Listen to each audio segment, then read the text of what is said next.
Thank you, Jan Kees. I'm here to lose the last few remaining friends I have in this room, or otherwise known to talk about the WWF palm oil buyer scorecard, which is one of the tools that WWF uses to transform this market and many other commodity markets to sustainability. I'll very quickly talk about why we scored, the background to it. I'll talk about what we scored, what questions we asked, what we found, and what we have concluded from those findings. The context, the background, is what we've heard about already today and we will hear about repeatedly over the coming days. It's about the fact that some of the growers have started to produce certified sustainable palm oil, more than 5 million tonnes. And actually some of those growers have gone on to make public commitments to at least another 9 million tonnes in the next 5 or 6 years. So on the supply side we see action being taken, but you can see from this graph, I think it's already out of date, it's been updated, but the internet in our hotel is so bad I couldn't download the latest one. But the picture is still around about the 40–50% uptake, and that is a threat. That's a threat to the commitment of growers to go further. It's a threat to a piece of work I have to do next year, which is a review of the principles and criteria and to make them more effective. It's a threat to the ongoing future of RSPO. It's the highest profile threat we have. Which is why we in WWF have used the scorecard as a tool to look at the issues of trust and transparency and focusing on the brands, the retailers, the consumer good manufacturers, to raise awareness about this threat, to raise awareness about the opportunities as well, and to make sure that people know at the consuming end of the market that the RSPO is the way to go. So what have we done? It's a repeat of an exercise we did in 2009, and many of you will have been there when we did that, when we launched that. Then we looked at 59 companies only in Europe.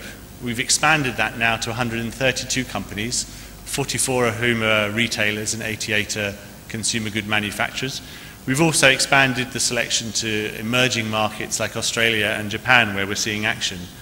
And we asked very similar questions to the ones we asked in 2009.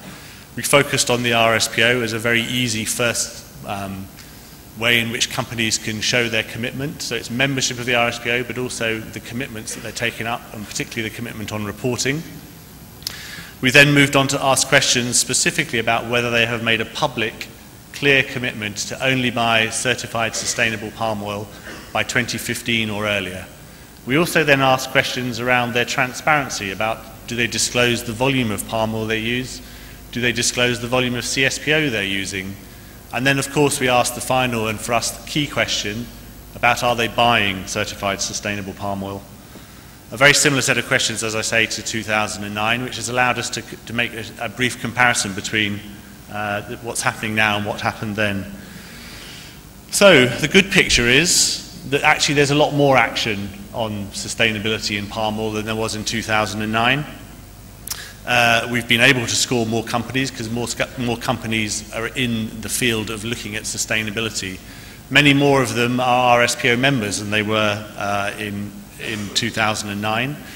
We have 112 of the 132 who are members who have applied, and that number has probably already changed because people have been actively trying to pursue an improved position. We have 87 of those companies that have made commitments, and that sums up to something like 3.5 million tonnes amongst those companies, which is committed to being 100% CSPO by 2015 or earlier, out of a total of 3.6 million tonnes that we found has been used by those companies. And actually one of the big highlights, improvements on 2009, is then we found, I think it was only 19 companies who were using certified sustainable palm oil, and this time round we found 103. So it's much more common, things are happening, which is very great news for us. But actually, much like 2009, not enough is happening.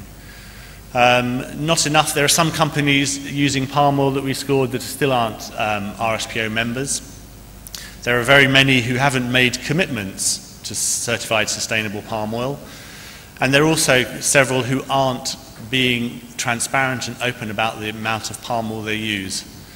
On average, we found something like 1.5 million tonnes of certified sustainable palm oil currently being used by those 103 companies that are using it. But that still only works out at an average of something like 47% of the palm oil they're currently using. And actually, we only found 37 companies that are using anywhere above 75% that are getting towards these 100% commitments, which aren't that far away. So still, like 2009, we're still not selling enough certified sustainable palm oil, and companies are still not taking enough action. So the scorecard itself, it has identified the people who are doing well amongst the retailers as well as the consumer good manufacturers. We are in WWF in the business of telling people when they're doing well, but we're also in the business of telling other people that they're not doing well. This is going to be launched straight after this session. And I encourage you to get a hold of the copy and download it and have a look at it and make your own mind up about whether companies are doing enough. So what is our mind? What have we decided? Well, one of the first things, which I think chimes with the sorts of things Jonathan was saying earlier, is that we are seeing progress. We're seeing progress in a range of companies, from the biggest companies in the world to the smallest companies, the smallest users of palm oil. And we're seeing progress across those ranges and across the complexity, across the food industry, across the personal care industry, the detergent industry. So everyone can do something, which is why it's disappointing that not everyone is doing enough. And the other thing I think we found is transparency is still not that good. We had a very long and hard job. I've aged quite considerably doing this scorecard, not least of which actually trying to get a consistent set of information and actually being able to compare like with like and find out what is really going on. Part of that is because companies are still not reporting into the RSPO, but of course not all the companies we scored were RSPO members. So a lot more needs to be done on that side. One of the things we found particularly for the retailers is that only 4 out of the 44 retailers are making any sort of commitment to all of the brands, all of the palm oil in all of the products which they sell. If they want to be seen to be acting responsibly, they need to be responsible for their business in its entirety, not just their own brands. Action on their own brands is fine, but they need to do more. And the other thing is, on the manufacturer side, we're finding that almost half of the companies we looked at who are using certified palm oil are still relying on book and claim. And book and claim does have a position in the early days in establishing this market. And in a lot of the world, in a lot of the markets in Asia, in emerging markets, it's still going to have a very important role. But in some markets like the UK, where research last year was showing the availability and the variety of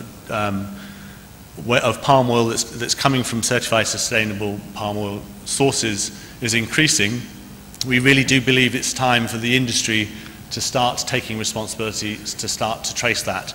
And that's not just something for the end users of palm oil. It's also something which the traders need to do. They need to stop treating this commodity as if it's a completely faceless global commodity that can be traded from anywhere in the world to anywhere else, because end users, the brands exposed to their customers, need to be able to prove what they're doing. But also, the mills and the growers need to control their traceability as well. I think we need to see an end to the lack of control over the fruit that's being bought at mills. This whole issue of not being able to understand what's going on is riddled all the way through the supply chain from start to finish. And I think it's really something that the RSPO is showing there's an alternative to, and something we should push much harder on.